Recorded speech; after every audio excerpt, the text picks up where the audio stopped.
Assalamu alaikum aw bisimila ka émission mani kɛnɛ kan n'o tɔgɔ ko Slam au Carrefour. Slam au Carrefour ye jamu kan ye min bɛ Islam ta ka bila bala ka ɲɛfɔ aw ye. Islam ye fɛn jumɛn ye walasa aw bɛ se ka dɔn k'aw lakunnafoni wagati bɛɛ kuma bɛɛ aw ka nisɔndiya kama don o don kuma bɛɛ sur Actuel Média avec votre présentateur télé Djengouan le Slammer.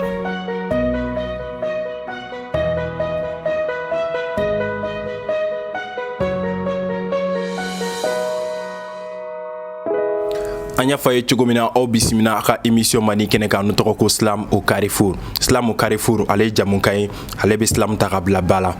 An y'a fɔ invité belebele dɔ b'an kɛrɛfɛ bi invité min ni maa dogolen tɛ bi Islam ko la Mali kɔnɔ et puis an bɛ se ka fɔ yɛrɛ fɛnɛ farafinna. Ok o hukumu kɔnɔna la bi sɔni an n'a bɛna gosi ɲɔgɔn na an bɛna ɲininkali tɔmɛya la ale yɛrɛ ye jɔn ye a bɔra fan jumɛn salamu aleykum karamɔgɔkɛ. Waleykum salam wa barakatuh. E tɔgɔ ni jamu? N tɔgɔ à l'état civil on b'a fɔ ma ko Amadou Baba Sissoko. Mais comme j'ai débuté de ma carrière dans le domaine artistique, je me suis fait un nom H2O. H2O et mon daraté le b'a fɔ ko H. Voilà. Ok, a y'a faamu k'a fɔ ko ani H2O de bɛ ɲɔgɔn bolo Amadou Baba donc a Sissoko ale tɔgɔ ko H2O. Ani anw an bɛna dɔn H2O fɛnɛ a ye jɔn ye a ka baarakɛta fɛnɛ jumɛn ye et puis a bɛ ka fɛn jumɛn de kɛ nin wagati in na H2O i ko k'i ye slammer de i bɛ ka slam de domaine kɔnɔna la artistiquement fɔlɔ i tun bɛ slam kɛ mais sisan i ye slam master ye maintenant mɔgɔ bɛ kɛ slam master ye cogo di? N b'a la tilen fɔlɔ pour minnu tɛ dɔn caman bɛ to k'a fɔ ma ko slammer. Bon n tɛ mɔgɔ kɛra la parce que je suis dans le milieu mais ne tɛ slammer ye ne ye slam master de ye. Slam master ye jɔn ye? Slam master ye mɔgɔ ye mɔgɔ min bɛ mɔgɔw dege slam na ani a bɛ slam scène animé a bɛ atelier d'écriture slam ka mɔgɔw dege slam sɛbɛnni na a b'o atelier animé o de ye slam master ye an ka jargon kɔnɔna la. Voilà. Et c'est différent de slammer. Il y a mɔgɔ dɔ ye ale bɛ se ka kɛ slammer ye a bɛ kɛ slam master ye et ou bien i bɛ mɔgɔ dɔ ye uniquement ale ye slammer dɔrɔn ye ou i bɛ dɔ ye ale ye slam master dɔrɔn ye. Voilà. Donc ne ye slam master dɔrɔn ye. Ok. A y'a faamu k'a fɔ k'ale ye slam master de mais slammer tɛ donc minnu kun t'a dɔn ani minnu fɛnɛ b'a dɔn n'u b'a wele ko slammer désormais a ka dɔn k'a fɔ H2O ale ye slam master de maa min bɛ maaw kalan slam na k'a ɲɛ dɔn ale bɛ tila ka slam fɛnɛ scène animé donc o ye faamuya kɛcogo ɲuman ye maintenant comme slam master don an bɛna ɲininka slam yɛrɛ ye fɛn jumɛn ye a k'o ɲɛfɔ anw ye e yɛrɛ bolo slam ye fɛn jumɛn ye? Bon slam ye fɛn min ye a définition ka gɛlɛn dɔɔni bamanankan na sinon a définition yɛrɛ ko fɛnɛ ka gɛlɛn parce que slammer ka ca slammer kelen o kelen bɛ yen a bɛɛ n'a ka slam définition don nka an jɛra k'a fɔ ko mot slam c'est à dire kumakan slam kɔrɔ dɔ b'o la fɔlɔ yani a ka kɛ slam ya ɲɛ b'a la nin cogo min na yan. Slami n'i y'a ta a buruju yɛrɛ la fɔlɔ a bɔra anglais-kan de la anglais-kan mun na bɛ fɔ ko slam et d'or claquer une porte en français bamanankan na ka da gosi donc n'i ye sport wɛrɛw bɛ yen domaine wɛrɛw bɛ yen nɔ slam mo ye min yɛrɛ sɔrɔ contexte minnu kɔnɔna la baseball b'o la baseball la n'i ye ballon gosi i b'a ye u bɛ ballon gosi kuma dɔ la ballon bɛ bɔ terrain kɔnɔ a bɛ taa fo terrain kɔfɛ a bɛ fɔ ko il a fait slam bɛ baseball contexte kɔnɔ n'i nana basket la a bɛ na o fana kɔnɔ o la ni ballon basketkɛla ye ballon ta ka boli ka ɲɛsin cerceau ma a bɛ smash kɛ smash dunk u b'a fɔ o ma qu'il a fait un slam dunk c'est à dire ka ballon ta k'i pan ka bugɔ jɔ kɔnɔna la maintenant n'i sera concert kɛyɔrɔ ma concert kɛyɔrɔ fana slam bɛ se ka kɛ yen nɔ o slam sugu ye slam jumɛn ye awa ni dɔnkilidala dɔw n'artiste dɔw n'u content na kojugu ni jama ka ca u b'u fili jama kan faire un plongeon sur le public a bɛ fɔ o fɛnɛ ma ko il a fait un slam donc nin contexte ninnu bɛɛ kɔnɔna n'i y'u bɛɛ analyser k'u bɛɛ fara ɲɔgɔn kan an bɛ se ka mun de sɔrɔ a kɔnɔ slam bɛ komi ka bali ka mankan dɔ bɔ ok donc étymologiquement slami a bɔra mɔgɔ min ye na ni slam ye poésie kɔnɔna la a ye nin contexte ninnu analyser mankan in c'est à dire que de fait k'a kelen o kelen a bɛ bruit ba kɛ ou a bɛ buzz-ba dɔ créer ale nana ni slam ye nin contexte ninnu ni poésie contexte kɔnɔna la maintenant comme anw ka baara o ye sɛbɛnni ani fɔli ye donc slam bɛ sɛbɛnni ni fɔli kɔnɔna la anw tɛ na ka taa an fili jama kan anw tɛ ballon ci k'a bila kɔfɛ ni rien donc anw bɛ kumakanw de ta k'u mankan labɔ mankan mun ka di ani ni kɔrɔ b'a la slam n bɛ se ka mun fɔ bamanankan na o ye nin de ye donc le slam dans sa définition étymologique c'est un art oratoire où les mots sont claqués claqués mankan ninnu c'est-à-dire kumakan dumanw b'a kɔnɔ kumakan baw b'a kɔnɔ nka kɔrɔ b'u la a ma fɔ k'i ka kumakanw sigi ɲɔgɔn kan u bɛ ka zanaw sigi ɲɔgɔn kan dɔrɔn tɛ dɛ mais kɔrɔ b'u la voilà o y'a étymologie ye maintenant n'an taara silamɛriw fɛ yen étymologie bɛ yen c'est-à-dire a sunsun bere bɛ yen nɔ nka caman y'a faamu cogoya mun na fɛnɛ ka sunsun bere in to a nɔ la caman y'i ka définition de o fɛnɛ kan par exemple n'i taara Faransi groupe d'islam belebeleba min bɛ Faransi o ko islam ye kuma ye kuma min bɛ fɔ kuma julankolo na c'est-à-dire kuma mun ni dogo wɛrɛ t'a la kuma tilennen a jɛlen et kuma in bɛ fɔ jama de ɲɛna donc islam na olu ka faamuyali la islam man ka na k'a kɛ i b'a fɔ ko ka kuma fɔ ka tila ka mɔgɔ bila ka miiri kan donc n'i bɛ kuma fɔ kuma kan ka jɛya limpide clair mɔgɔ k'a faamu o olu ka islam définition ye et on français kelen in na an pays francophone bɛɛ mɔgɔ min y'an fana influencé k'an bɛɛ donna islam na o de ye Fabien ye ni dɔw b'a fɔ ko grand corps malade Fabien ale ye islam défini seulement comme une rencontre poétique c'est-à-dire poésiekɛlaw bɛ fara ɲɔgɔn kan et u bɛ partage kɛ bɛɛ b'i ta fɔ et tuma min na e bɛ k'i ta fɔ dɔ in b'e lamɛn un moment de partage un moment d'écoute mais en même temps un moment d'émotion ale islam défini ten maintenant ni i nana anw yɛrɛ fɛ yan nɔ an fana y'a essayer Mali la yan nɔ k'an ka islam défini et nin yɔrɔ in na n bɛ fɛ k'a fɔ mɔgɔ o mɔgɔ n'i ko k'i ye silamɛri ye sariya b'i yamaruya i fana ka se k'i ka définition dɔ di islam ma mais définition fɔlɔfɔlɔ in an kana ɲinɛ o kɔ donc ici i bɛ silamɛ i b'a ko philosophie i b'a philosophia o bɛ yen nɔ amour de la sagesse mais pratiquement chaque philosophe a donné sa définition à la philosophie islam fana bɛ ten n'i ko ko an ka islam défini yan nɔ an b'a f'i ye ko le islam est un genre poétique a bɛ poésie de kɔnɔna la poésie kɔnɔna la et ale ni poésie sɛbɛnni tɛ kelen ye dɔɔni parce que ale la sɛbɛnni jɛlen don c'est à dire dogodogo wɛrɛ ba t'a la n m'a fɔ ko poésie nɔgɔlen don dɛ sɛbɛnni jɛlen don a jɛlen don cogo di parce que a faamuyali ka nɔgɔn ni poésie ye parce que hali maa min ye islam yɛrɛ créé a ko k'ale ye islam créé kun jumɛn de la parce que ale y'a jateminɛ poésie n'o ye poyi ye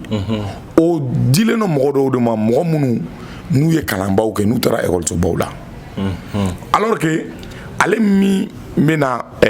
ye islam yɛrɛ créé ale ye ouvrier poète an b'a fɔ ale ma il est ouvrier poète mais à la base il était ouvrier de bâtiment aux États-Unis il s'appelle Mark Ellis Smith Mark Smith ko islam a kan ka kɛ fɛn ye fɛn mun bɛ na ka poésie jinɛyamayɔrɔ ban k'a yira bɛɛ la ko poésie bɛ se ka kɛ bɛɛ ta ye k'a yira bɛɛ la hali maa min bɛ masɔnkɔrɔ baara la n'a ma kalan min b'a kɔnɔ min b'a kun n'a kan cɛ a fana bɛ se k'o fɔ parce que aw b'a dɔn ko kuma ɲɔgɔn fura fila tɛ ni problème b'i kun na ni i ye mɔgɔ sɔrɔ dɔrɔn min b'i lamɛn hali n'a ma solution d'i ma k'i lamɛn dɔrɔn a ka ca Ala fɛ a bɛ caman bɔ i ka dimi na. siga t'o la. Donc Max Smith ko o définition première in an tor'o kɔnɔ slam ye art oratoire ye nka c'est orphelin du genre musical, c'est-à-dire i tɛ se k'a ta k'i b'a bila misiki kulu dɔ kɔnɔ parce que genre mun don ale bɛ se ka misiki kulu bɛɛ kɛ n'i ye hip hop ta i bɛ se ka hip hop beat k'a la slammer bɛ slam ka kan i mana jazz ta i bɛ jazz instrumental k'a la slammer bɛ slam a kan reggae soul funk genre fɛn fɛn i diya i b'a ta slam bɛ se ka k'a kan mais alors que musique la i bɛ genre dɔn ou structuration ou instrument musical composé tout de là. Mais slam est orphelin du genre musical.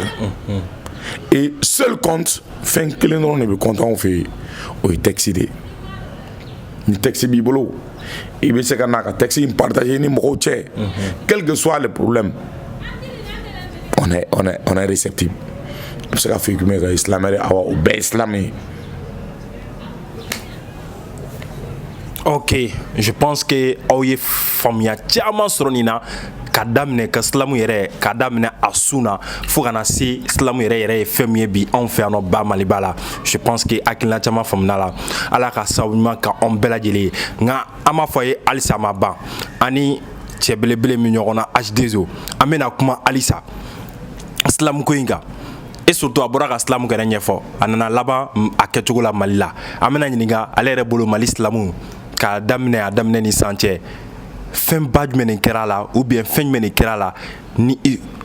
misaliya la histoire la ko ɲɛfɔ aw ye an minnu t'a dɔn.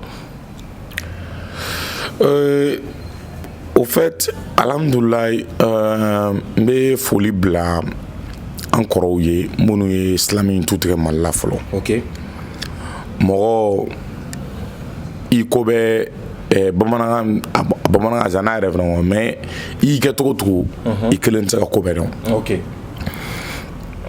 anw fana y'a sɔrɔ mɔgɔ dɔw ye ko in daminɛ hali n'u ma fanga sɔrɔ a kɔnɔ hali n'u ma se ka a se yɔrɔ dɔ la komi an y'an se yɔrɔ min na nin yɔrɔ in na n bɛ foli kɛrɛnkɛrɛnnen bila Mike Moyi. Ok. Ale bɛ Mali islam tutigɛbaga dɔ don a sigiyɔrɔ bɛra Belgique ma. Mike depuis Belgique. Buba Shaman ale bɛ Mopti an ka foli b'a ye. Ok. U tɔw ka ca dɔw yɛrɛ dun tɛ maliyɛnw ye ani an kɔrɔkɛ mun b'an bolokɔrɔ sisan o ye Azizi Sitenka ye ni bɛɛ b'a dɔn. Le grand Sitenka. An ka foli b'a ye u ka cɛsiri fɛ an ye ko caman dɔn u ka ko cɛsiri fɛ islam in fana sera yɔrɔ caman na. Mali islam ko daminɛna 2006. Maintenant 2006 festival dɔ de nana. Il y avait un festival in ala ka ɲin'a tigi la ko étonnant voyageur. C'était un festival de livres. Ni écrivains mena ka bɔ diɲɛ dugu bɛɛ la an bɛ u ye festiba kɛ o étonnant voyageur la min ta dun don o de tɔgɔ ko Musa Konate maliyɛn bɛɛ b'a dɔn écrivain ba de dun don ala ka ɲin'a la. Musa Konate de ni Francis Slammer dɔw nana en l'occurrence Ruda Brendil. Ok, depuis France. Voilà, ani Ruda nana. Ruda be collectif 129H la. Ani Ruda nale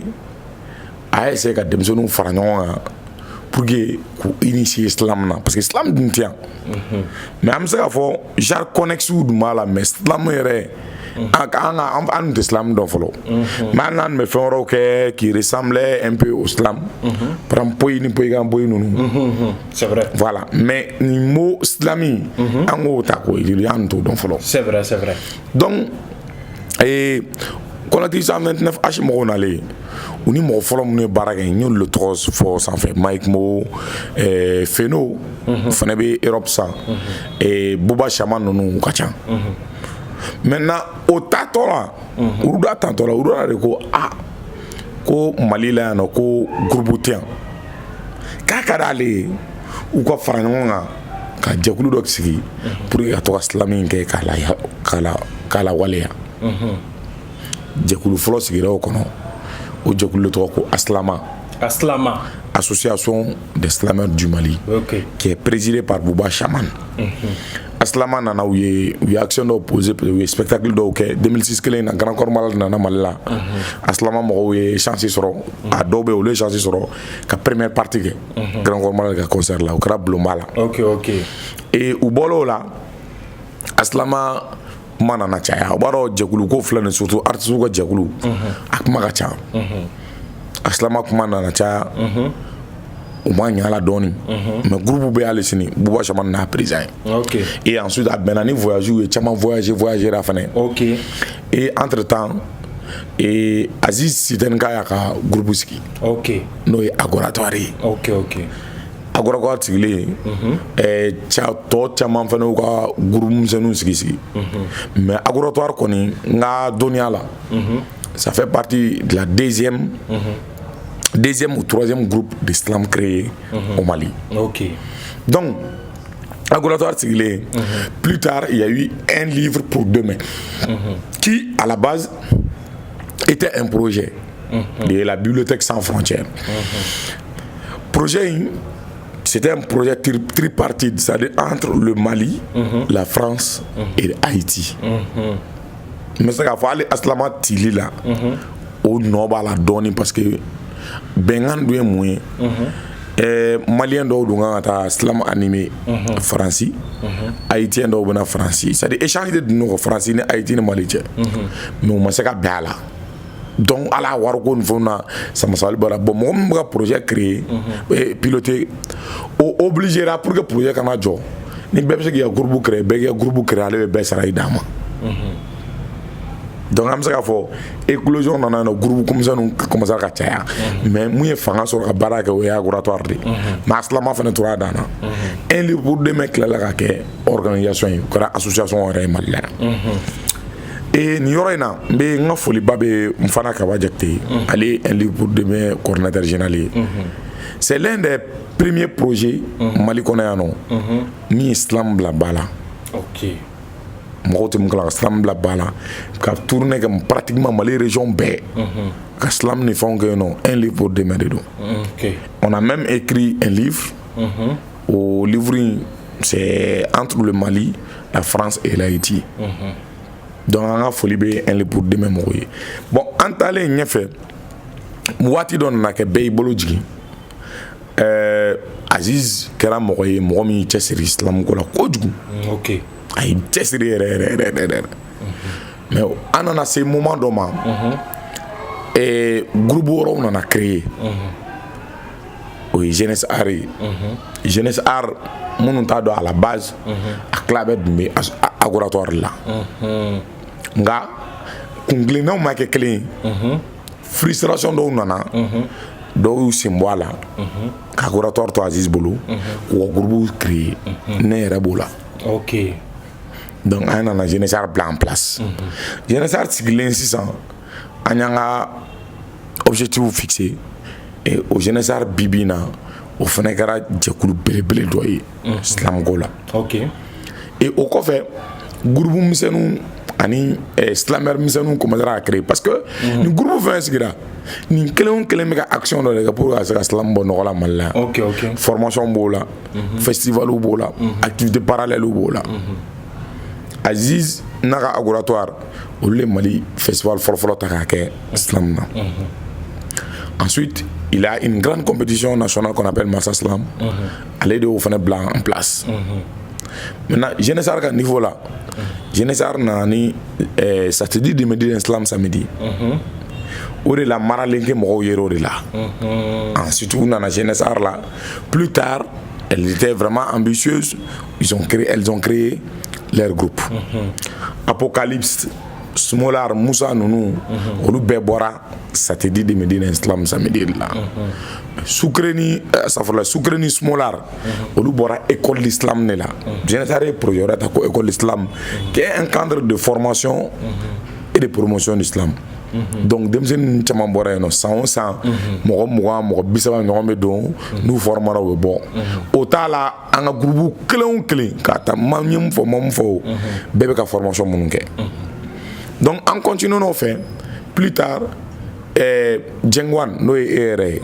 e ka groupe nana créer i ye Fakan Slam sigi qui est aussi une innovation Islam ko la parce que caman b'a dɔn caman m'a fɔ an yɛrɛ ko pour que an bɛ Islam kɛ tubabukan dɔrɔn na mais e fana nana i ka Fakan Slam nalen o fana ye an ka langue nationale bila ba la kojugu Islam kɔnɔ bibi in na an ka foli bɛ Fakan Slam mɔgɔw bɛɛ lajɛlen parce que c'est un groupe qui est vraiment représenté Mali dugu caman na. Ok. Et ensuite sisan Segu donc an bɔra Bamako parce que ko in bɛɛ dun concentré don Bamako de an bɔra Bamako sa an taara région na Segu kɛra Mali dugu fɔlɔ ye min ye groupe d'islam sigi an ka foli b'u ye n'o ye Balanzan Islam mɔgɔw ye an bɔra Segu Motikaw fana b'a ko kan Kulukorokaw b'a kan Kayikaw fana hakili la groupe dɔ fana bɛ yen nɔ sisan donc voilà Buguni fana groupe dɔ bɛ yen Douanza na groupe dɔ b'o bɛɛ la an bɛ se k'a fɔ alhamdulilayi au groupe ko ninnu na et ensuite aujourd'hui initiative minnu bɛ ka ta Islam ko la bɛɛ ka objectif ye fɛn kelen de c'est de développer l'islam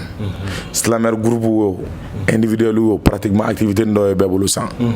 ni ye Kamso la ye lui il a une compétition universitaire d'islam que tous les Maliens tous les Islamaires du Mali aident à sa manière pour que o fana compétition parce que an ka problème min ye plus an bɛ ni initiative ninnu dɛ plus an ka jama bɛ caya et le nombre est une force contrairement na ɲɔgɔn kɛlɛ ni fɛn minnu bɛ yen nɔ nafa t'a la le nombre est une force plus an ka ca plus an bɛ se ka ko caman kɛ plus an bɛ impacté et Kamso o n'a ka mouvement don Fakan Slam o n'a ka compétition Zénechar n'a ka école d'islam n'a ka projet don Agroatoire n'a ka festival don a n'a ka projet misɛnninw Balanzan mɔgɔw à la découverte d'islam olu n'o don Maralenke n'olu ye Mali muso groupe ye qui font l'islam olu fana n'u ka projet don san o san u bɛ taa dugu dɔ la o fana ye projet ba dɔ réaliser et n'i ye nin bɛɛ lajɛ kumakan kelen de b'a kɔnɔ on fait la promotion d'islam c'est ça même et pratiquement n ma mɔgɔ wɛrɛ fɔ an bɛ invité a tila bɛɛ la an bɛ ɲɔgɔn invité c'est ça i bɛ se ka kɛ nin dɔ tɛ kungilenna kelen na mais o t'a bali an ka taa ɲɔgɔn kungo la Islam ko in de b'an bɛɛ lase ɲɔgɔn ma et aujourd'hui an bɛ se k'a fɔ alhamdulilayi an fana bɛ ka kɛ modèle ye diɲɛ mɔgɔ fɛ hali sini an ka laɲini bɛɛ ma la sabati comme il le faut mais an fana bɛ ka kɛ référence ye k'an étudier nka yɔrɔ dɔ bɛ yen nɔ an k'o yɔrɔ fɔ an k'o lakile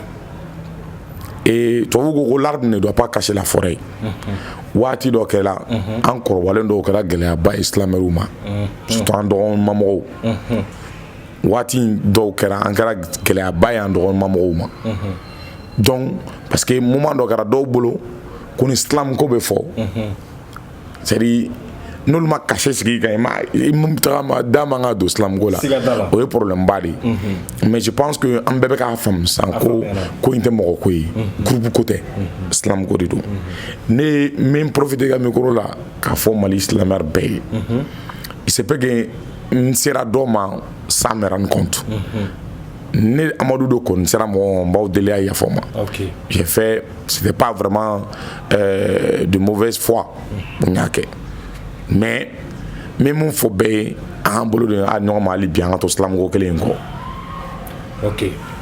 n'i ye nin kuma in bɛɛ ta ka jate minɛ kuma kelen de b'a kɔnɔ i mana kɛ maa sugu sugu i mana kɛ groupe sugu sugu la i ka dɔn k'a fɔ ko fɛn kelen dɔrɔn de b'anw bɛɛ fara ɲɔgɔn kan o ye islam de an bɛɛ bɛ ka jɛ ka silamu promotion de kɛ wa silamu de b'a to an bɛɛ bɛ kɛ kelen ye i mana kɛ Saka ye i mana kɛ Madu ye i bɛ wele de ko silamɛri ou islamisi donc i b'a bila i kunna k'a fɔ kɔrɔ tɔgɔ kelen ni jamu kelen de b'an bɛɛ la an ka jɛ k'an bolo ɲɔgɔn ma pour que Mali silamu a bɛ se ka taa ɲɛ cogo min na pour que barika bɛ se ka don an ka ko la cogo min na bawo k'a fɔ ko kɔnɔkulu jɛlen o de bɛ bi fɔ ala ka sababu ɲuman k'an bɛɛ lajɛlen et puis maa fana b'u k'u sen don ani minnu tɛ silamɛri ye n'u b'u k'u sen don Mali silamu yɛrɛ promotion kɛli la n'u ka entreprise ye n'u ka baarakɛyɔrɔ ye i b'a fɔ Actel Media yɛrɛ dɔ b'o la jɛkulu caman bɛ yen nɔ minnu fana bɛ ka kɛ minnu yɛrɛ fana tɛ silamu domaine kɔnɔ à 100% an ka foli bɛ aw bɛɛ lajɛlen a ma ban an y'a fɔ a ye an bɛ ɲɔgɔn na bi halisa H2O de don n bɛ se k'a fɔ n'i y'a ye question bɛ ka k'ale kun parce que ale b'a dɔn de et puis a bɛ fɛn caman fɛnɛ dɔn tuguni mun ka bon ni ninnu bɛɛ ye nka fɛn bɛɛ tɛ se ka fɔ don kelen bawo ka fɔ muso bɛ sa ka kɔnɔma to o b'a to ka fɔ ko fɛn dɔ bɛ yen nɔ a tɛ bɛɛ fɔ o bamananw ka kuma don ko kuma bɛɛ dɔn tɛ tana ye nka kuma bɛɛ fɔ o ye tana de ye a y'a fɔ ko n'a donna maa minnu gasi la bɛɛ ka yafa a ma salamu aleykum donc an bɛna tuguni an ka invité an bɛna gosi ɲɔgɔn na an bɛna a ɲininka an y'a ye k'a fɔ projet dɔ bɛ sen na n'o yɛrɛ t-shirt b'ale la n'o tɔgɔ ko grand slam national grand slam national in a hakilina nana cogo min mun y'a to mun de la grand slam national bi voilà et grand slam national n tɛ se k'a fɔ ni ma big up bila baarakɛɲɔgɔn ye n'o ye Sori Jakite ni bɛɛ b'a dɔn ko Sakaros pour ceux qui ne savent pas ne ni Sakaros bɛ nin an bɛ slam ko in kɔnɔ a bɛ san 10 ni ko bɔ an ye ko caman kɛ ɲɔgɔn fɛ ko caman mais mɔgɔw b'u ta la Ala b'u ta la Ala fana b'a ta la bi bi in na ni compagnon d'armes bɛ ne la nin milieu in kɔnɔna la Sakaros don n'an ye ko caman kɛ grand slam national ye mun de ye ne ni Sakaros don dɔ la an sigilen bɛ an ka da la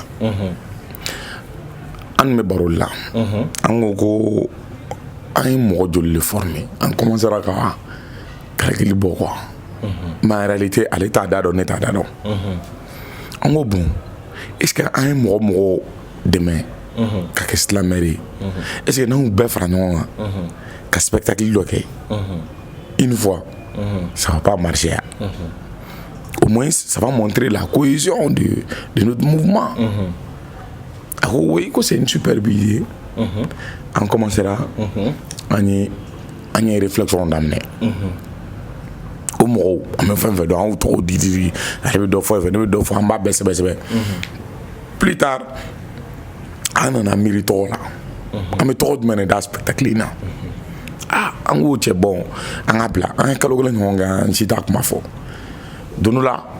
an ye ɲɔgɔn sɔrɔ SMS de la ne ye proposition k'a ye n ka nin tɔgɔ in ta a ko ne ma ko sans problème donc an continue na an ye baaraw daminɛ mais au début c'était an ye minnu bolo don islam na u kana an ka jɛ ka baara dɔ kɛ ka taa général denmisɛnninw na o ka taa silamɛyɛrɛ individuel caman na o ka taa minnu donna école islam na o ka taa Sakaros ye minnu épaulé a ka côté ne ye minnu épaulé a ka côté idée de y'o de ka na se fo maralenkɛ ninnu ma ok je vois i y'a faamu maintenant an ye réunion dɔ kɛ an fila ɲɔgɔn ne ko a ma ko bon n ko tiɲɛ yɛrɛ la n'an y'o kɛ an bɛ yɔrɔ min na an bɛ kɔrɔ a yɔrɔ de la sisan est ce que denmisɛnnin dɔw tɛ n'a ye comme si an ye dɔw fisaya nin dɔ ye c'est ça donc an ko bon c'est simple n'o don silamɛyɛrɛ fɛn fɛn n'an b'a dɔn Mali la yan silamɛyɛrɛ groupe fɛn fɛn n'an b'a dɔn Mali la yan an ka papier ci a bɛɛ ma an ye sɛbɛn ci a bɛɛ ma pour que ka programme ɲɛf'u ye an bɛ fɛ ka nin kɛ an bɛ fɛ ka nin kɛ grand slam national n bɛ se ka hakilina fɔlɔ spectacle kelen dɔrɔn don surtout avec tous les silamɛyɛrɛ du Mali mais plus tard an nana ye bon à quoi ça sert de faire un spectacle seulement et c'est fini alors que mɔgɔw b'an bolo an bɛ se ka mɔgɔw sɔrɔ minnu bɛ se ka an ka compétences tɔ renforcer c'est vrai bi bi in na n'i y'a jateminɛ silamɛyɛrɛ kelen o kelen porte un projet c'est vrai maintenant an ka projet ninnu na mun de b'a to an tɛ ka bailleurs ka attentes satisfait parce que i b'a sɔrɔ peut-être fɛn dɔw bɛ yen olu de b'a manqué an ko bon an ka formation dɔ don a kɔnɔ n'u nana an ka kɛ tile 4 jate ou tile 5 jate n'u nana an bɛ formation kɛ n'an ye formation kɛ tuma min na an bɛ tirikuw bila u bɛ an bɛ spectacle kɛ o y'a laban ye comme ça an bɛ contribuer bɛɛ ka développement à son niveau i b'a dɔn Dieng ko dɔ bɛ yen i t'a dɔn fo i k'a daminɛ quoi can ka ca dɛ ne yɛrɛ tun taara o silamɛyɛrɛ bɛɛ kuca la ne welela ka bɔ Mali pratiquement Mali dugu bɛɛ la et laɲini ye de bɛɛ ka na n'Ala nin kɛra sɔnna ma fɛnɛ au jour d'aujourd'hui bɛɛ bɛ na i y'a faamu bɛɛ c'est à dire bɛɛ bɛ na mais n bɛna n da don o yɔrɔ fɛnɛ na ka bɛɛ nacogo fɛnɛ ɲɛfɔ jama k'a faamu donc mɔgɔ ko tɛ tuguni ko in kɛra silamu ko ye an ye bɛɛ invité au début dɔw tun ka yɔrɔ dɔw faamu an y'a ɲɛf'u ye u y'a faamu dɔw ma sɔn ka yɔrɔ dɔ faamu yɛrɛ an ko bon jamako la ni mɔgɔ 100 ko kan ka taa mɔgɔ 2 ko kan ka taa je pense que 98 6 8 min bɛ yen nɔ o ka wolo de lamɛn c'est ça même voilà donc au risque de dire comment dirais-je ko Mali silamɛw bɛɛ ma adhéré Mali silamɛw bɛɛ adhéré le projet la bɛɛ fo ni an ma se mun ma awa n'an ma se ma n b'aw wele da kan bila aw ma n b'aw deli a y'an contacter aw bɛ don projet la parce que anw ta tɛ projet ye an kɔni kɛra maa ye minnu ye hakilina in ta mais anw ta tɛ dɛ Mali silamɛw ta de don an k'o tiɲɛ fɔ maintenant projet in na kun b'a o ye k'an fara ɲɔgɔn kan fɔlɔ an ka se ka ɲɔgɔn dɔn an ka carnet d'adresse dɔ créer k'a fɔ ko désormais Mali la ne bɛ silamɛ kɛ ne bɛ silamɛ kɛ a bɛ jɛn a bɛ kunnadiya n'e taara Kucala san tu pars pas sur un terrain inconnu ni silamɛ min bɛ yen nɔ o b'i introduit o bɛ parce que o bɛ Kucala dɔn ne taara Gawo ne tɛ Gawoka ye o mais a b'a me permettre ni n taara Gawoka minnu bɛ yen nɔ j'appartiens à une famille à une communauté c'est extrêmement important d'appartenir à une communauté donc Grand Slam hakilina nana ten et an nana ye fɛnɛ an ye innovation kelen de don a kɔnɔ fara ɲɔgɔnna ninnu bɛɛ kɔfɛ ani formation kɔfɛ an ko bon Mali bɛ yɔrɔ min yɛrɛ la sisan silamɛw bɛ se ka mun de kɛ n'i y'a jateminɛ diɲɛ ala ye diɲɛ dugu jɛ o jɛ i b'a ye dɛ Mali donna tan Mali bɔra tan c'est-à-dire on dit que des choses qui sont négatives sur le Mali alors que pour les autres tout le Mali brûle ici mais est-ce que tout brûle nous on est là non on vit tranquille. C'est ça. La vie est belle. C'est-à-dire c'est pas les problèmes qui vont freiner notre existence. C'est ça même. Donc le Mali est un grand pays. C'est ça. Encore, il faut que un esprit de patriotisme nous développer. Morola. Ni kumaga. Donc on met ñogon dans nos blancs en place Grand Slam ngono. Ama fo mako patriote. La patrie en haut. Mali ka usana enne beya. Donc en haut blanc fait. Commission qu'on a là. Fin bena fort, c'est sur les valeurs du Mali, les valeurs positives. Faut être na fort dirigeant dont ta yanga watandu ya no we dien jamana bere. Ama foko te dénoncer islam be dénonciation. Mais ni commission on a me fait vraiment ka Mali la valeur là. Kaira ni ma se nyono. Ni ma se nyono. Nyono ka obisaka mune fo nyono na qui peut inciter mo mbora kai ou kenyeba pour aller vers ta nyono qui dal ka obisaka mune fo qui dal là qui est incitant qui est inspirant pour que et mom bebo comment dire yanga so e ka boy no kata qui dal des trucs comme ça en haklina wodi ni yoro na me wololo dada franchement en autorité ma nous ministre terre en charge de la reconstruction citoyenne et de la jeunesse tiens là mo buga demela demam do u khawar ko te de c'est jamana gola yani ga fo kuma be jamana kan nge jamana ge ifene gi yera ni nga donu la yem gi jamana voilà c'est extrêmement important bon en gros Grand Slam national akilna flani et au jour d'aujourd'hui mais Mali islamer bela jelen fo u darana u dara sakaros la u dara projet la ya rabiama ala kana to anga tike nyona OK foni ga soro aya ke ninga ne awore bana foni ga ta ama mun foyi sino ala de ta e ko uye awa mauma ni e kodo ay projet ina ki islameri ube yi feno gara ay kodo kila mabema iki jija e kala sama koroyate droite haramaden kako ani ala ta te clé ala drone clé nendo aller de être parfait ala drone c'est la perfection là c'est Dieu. OK Nous sommes des humains, on peut être amis de la perfection. OK Voilà. OK, je pense que aye famia chama soro Grand Slam national mun na ke yoro mu mena slameru be fra nyogon kan akilna keleni kunklena kele ka Mali Islamu ka promotion ke anna soro akilna kun damne ko atungi mo damado ko de tundo nga bi aboro la ika donga fo mena ke slameri dien fantani ni be fe ika ko de ni ko ika wuli ki jo isenga bi se ka femke iko kala ne ore fo fen kelen drone be anw bɛɛ gɛrɛ ɲɔgɔn na o ye silamu de ye an bɛɛ ka jɛ k'an bolo ɲɔgɔn ma ka silamu ye k'a lataga ɲɛfɛ mais fɛn dɔ fɔra fɛn kɔnɔna la compétition patriote o patriote mun filɛ nin ye ko faso b'an bɛɛ ni san cɛ mais compétition in bɛna comment ça va se passer réellement? Bon, compétition c'est simple n'ala ni kɛra sɔnna ma si tout va bien semaine min bɛna an bɛna compétition inscription lancer. Voilà, an bɛna lancer et volontariat. Ok, je vois maintenant. Voilà, ni bɛ silamɛr confirmé ni silamɛr mais amateur d'ailleurs silam na starté en fɔlɔ silamɛr n'aw kulo bɛ na starté silam na en slam staré public de maa minnu bɛna filɛ olu de staré an tɛ staré i y'a faamu donc stara t'a la kumabaya t'a la dɔgɔninya t'a la bɛɛ dama ka mouvement in na. Ok, voilà donc n'a y'a lancé au moment opportun minnu bɛ fɛ k'u inscrit u b'u inscrit mais an ka tiɲɛ dɔ fɔ mɔgɔw b'u inscrit base dɔw de la texte ko b'o la